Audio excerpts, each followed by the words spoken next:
నమస్తే. Madhu park bridge apartment కూడా మళ్ళీ వాళ్ళందరూ కూడా మళ్ళీ ప్రొటెస్ట్ చేయడానికి వచ్చారు. ఇంతకుముందు గాంధీ సరోవరం అని చెప్పారు, తర్వాత మూసీ ప్రాజెక్ట్ అని చెప్పి దానిపై కూడా ఇల్లు కూల్చేసి కాంపెన్సేషన్ కూడా ఇస్తా అని చెప్పడం కూడా చూస్తున్నాం. ఈ విషయాలపై కూడా మనతో పాటు తులసి చంద్ గారు మాట్లాడే ప్రయత్నం చేద్దాం. నమస్తే.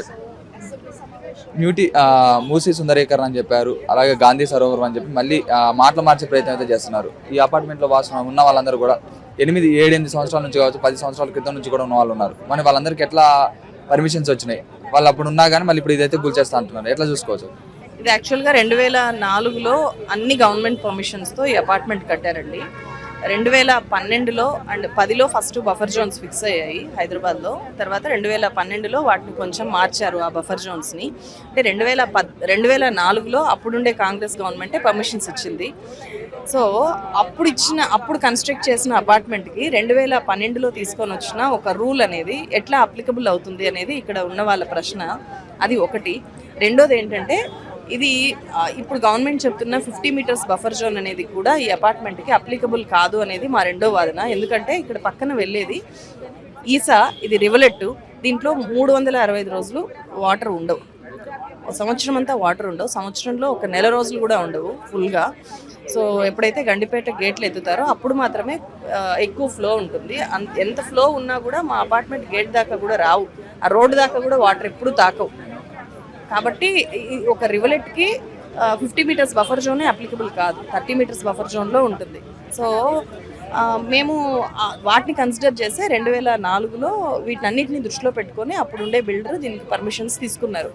అవన్నీ కాదు, ఇప్పుడు అక్రమంగా పర్మిషన్స్ తీసుకున్నారు కాబట్టి మేము బఫర్ జోన్ని మార్క్ చేస్తాము, మీరు ఇక్కడ మేము ఇచ్చే ఆఫర్ తీసుకొని మీరు వెళ్ళిపోకపోతే మీ అపార్ట్మెంట్ వాల్యూ 0 చేసేస్తాము అని చెప్పి ముఖ్యమంత్రి March 8న డైరెక్ట్గా థ్రెటన్ చేశారు, బ్లాక్మెయిల్ చేశారు ఇక్కడ ఉండే జనాన్ని.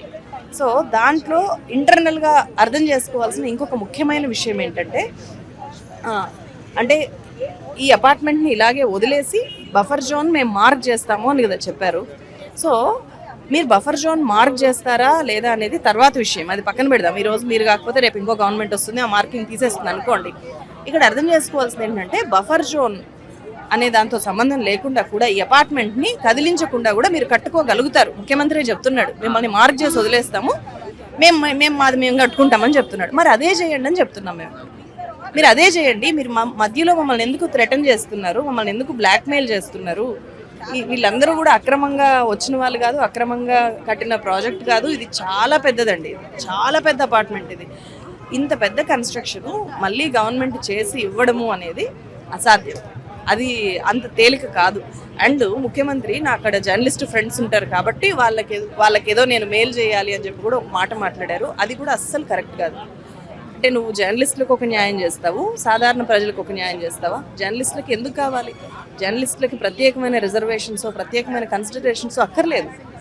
నువ్వు సమన్యాయం చేయడానికి ముఖ్యమంత్రి అయ్యావు, కానీ సామాన్య ప్రజలకు అందరికీ ఒకటే న్యాయం, సమన్యాయం చేయాలి. అంతేగాని అక్కడ జర్నలిస్టులు ఉన్నారు కాబట్టి నేను పెద్ద అపార్ట్మెంట్ ఇస్తా, లేకపోతే చిన్నిండ్లు కూల్చేసి వాళ్ళని రోడ్డు మీద పడేస్తా, వెలుగుమట్లలో పడేసినట్టు అంటే అది కరెక్ట్ కాదు.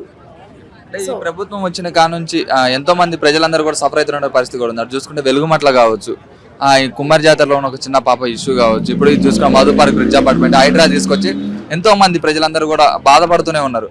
ఎట్లా చెప్తారు అక్క మరి ఈ ప్రభుత్వం గురించి? అంటే ఏ ఇష్యూకి ఆ ఇష్యూ విడిగానే చూడాలి. కాకపోతే గవర్నమెంట్ రియలైజ్ అవ్వాలి ఎందుకు మనకి ఇంత ఎక్కువ వ్యతిరేకత వస్తుంది, మనం నియంత్రిత పోకడలకు పోతున్నామా అనే రియలైజేషన్ ఖచ్చితంగా గవర్నమెంట్లో రాకపోతే మాత్రము ఇప్పుడు వచ్చిన హార్డ్లీ 2.5 yearsలోనే ఇంత వ్యతిరేకత అంటే అది మామూలు విషయం కాదు. సో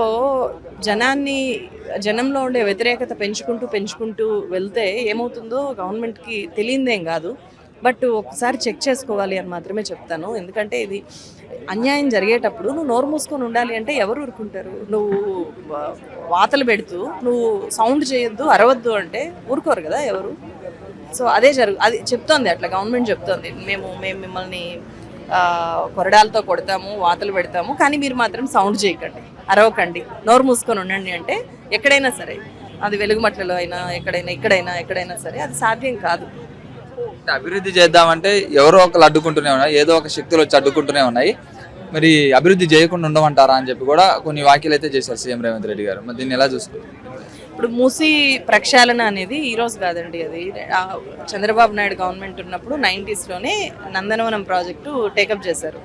ఆ నందనవనం ప్రాజెక్ట్కి సూపర్ మోడలే ఇప్పుడు రేవంత్ రెడ్డిది అనిపిస్తుంది. నాకేమనిపిస్తుంది అంటే చంద్రబాబు నాయుడు ఏమైనా ఐడియా ఇస్తే రేవంత్ రెడ్డి దాన్ని టేకప్ చేశాడేమో అని అనిపిస్తుంది. ఎందుకంటే నందనవనంలో కూడా దాదాపు ఒక నుంచి నందనవనం కాలనీస్కి తరలిస్తే ఇప్పటికీ నందనవనం బాధితులు ఉన్నారు హైదరాబాద్లో. నందనవనం ప్రాజెక్టు పూర్తి కాల, కానీ నందనవనం బాధితులు వేలాది మంది ఉన్నారు. అది కంప్లీట్ చేసింది లేదు, ఏం లేదు. ఎందుకంటే దాంట్లో బిజినెస్ ఇంక్లూడ్ చేశారు. గవర్నమెంట్ డెవలప్మెంట్ పేరుతో, బాగు చేస్తాము అనే పేరుతో, ప్రక్షాళన పేరుతో బిజినెస్ చేయాలి అని చూసినప్పుడు జనం ఎఫెక్ట్ అవుతారు. ఇప్పుడు సేమ్ ఇక్కడ కూడా ఇక్కడ బిజినెస్ మోడల్లో మూసీ రిజర్వనేషన్ని చూస్తోంది. కాబట్టి మొన్న ఈ డిపిఆర్ పేరుతో ఏర్పాటు చేసిన పవర్ పాయింట్ ప్రజెంటేషన్లో కూడా అపార్ట్మెంట్ వాళ్ళకి ఇన్విటేషన్ లేదు, బాధితులకి ఎవరికి ఇన్విటేషన్ లేదు. కానీ ఈ బిజినెస్ వాళ్ళకి మాత్రం, అంటే బిజినెస్ పీపుల్ ఎవరైతే ఉంటారో ఆ బిజినెస్ మ్యాన్ని పిలిచి బిజినెస్ చేసుకోవడానికి గవర్నమెంట్ డే 1 నుంచి ట్రై చేస్తుంది. సో అది కరెక్ట్ కాదు, దాన్ని వ్యతిరేకిస్తారు ఎప్పుడైనా సరే. నువ్వు మూసీ ప్రక్షాళనే చేయాలి అంటే ఫార్మా కంపెనీస్ వాటర్ రాకుండా అడ్డుకోవచ్చు. చాలా మురికి నీళ్ళన్నీ పోతున్నాయి, దానికి మేము కూడా ఎఫెక్ట్ అవుతున్నాము. చాలా ఏళ్ళ నుంచి ఇక్కడ సాయంత్రం వస్తే భయంకరమైన స్మెల్ వస్తుంది, దానివల్ల రకరకాలుగా మేము అపార్ట్మెంట్ కూడా ఎఫెక్ట్ అవుతుంది. అందువల్ల మీరు మూసీ ప్రక్షాళన చేయండి, మేము కూడా సహకరిస్తాము. బట్ ఇక్కడ నుంచి అపార్ట్మెంట్ కూల్చకుండా మీరు చేసేది చేయండి. మీరు అవకాశం కూడా ఉందంటున్నాడు కదా రేవంత్ రెడ్డి. సో 0 వాల్యూ చేస్తాము అని చెప్పారు కదా, అది మీరు పక్కన పెట్టి మీ పని మీరు చేయండి అని చెప్పి మేము చెప్తున్నాం. మూసీ బ్యూటిఫికేషన్ అంటే ముందు వాటర్ అనేవి కూడా మంచిగా ఉంటే మూసీ బ్యూటిఫికేషన్ అవుతుంది. ఇప్పుడు దాన్ని ఎంత ఎక్స్టెండ్ చేసినా కానీ చెత్త ఎక్స్టెండ్ అవుతుంది తప్ప మూసీ బ్యూటిఫికేషన్ అయితే కాదని చెప్పి కూడా అంటున్నారు. మరి ఎట్లా చూసుకోవచ్చు? అదే మూసీ బ్యూటిఫికేషన్లో భాగంగా ఫస్ట్ అపార్ట్మెంట్లు కూల్చేస్తేనే మూసీ బ్యూటిఫికేషన్ అని కాదు కదా, చాలా అది ఫేజ్లు వారీగా చేసుకుంటూ వచ్చి ఫస్ట్ బయట ఉండే వాటరు మూసీలో కలవకుండా అడ్డుకోగలగాలి. మురికి నీళ్ళు ఏవైతే ఉన్నాయో వాటిని కలవకుండా అడ్డుకోగలగాలి, క్లీన్ వాటర్ చేయగలగాలి,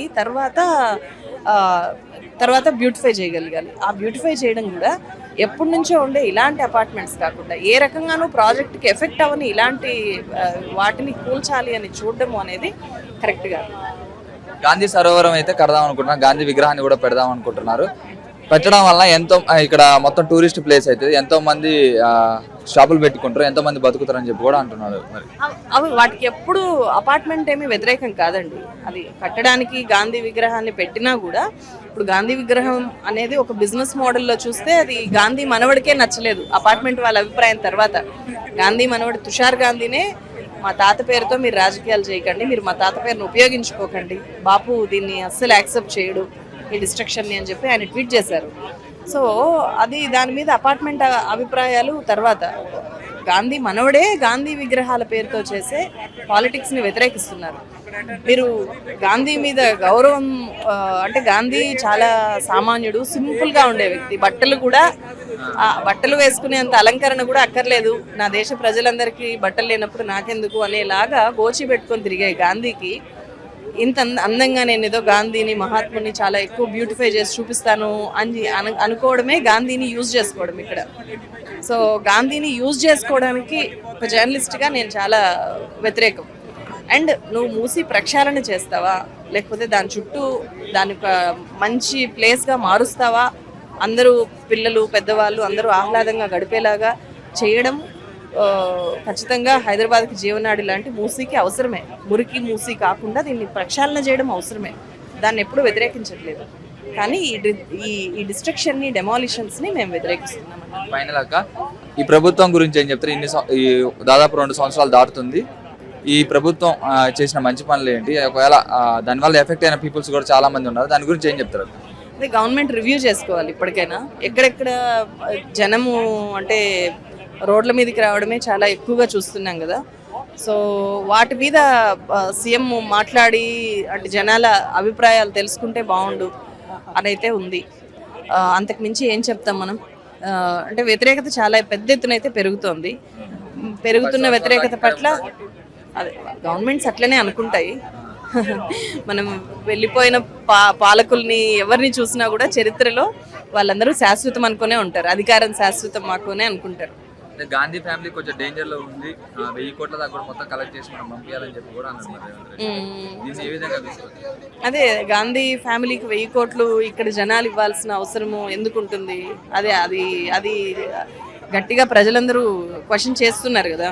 నువ్వు అది వసూలు చేయడానికి కాదు కదా అధికారం ఇచ్చింది నీకు, అనైతే ఖచ్చితంగా అడగాల్సిందే అందరం.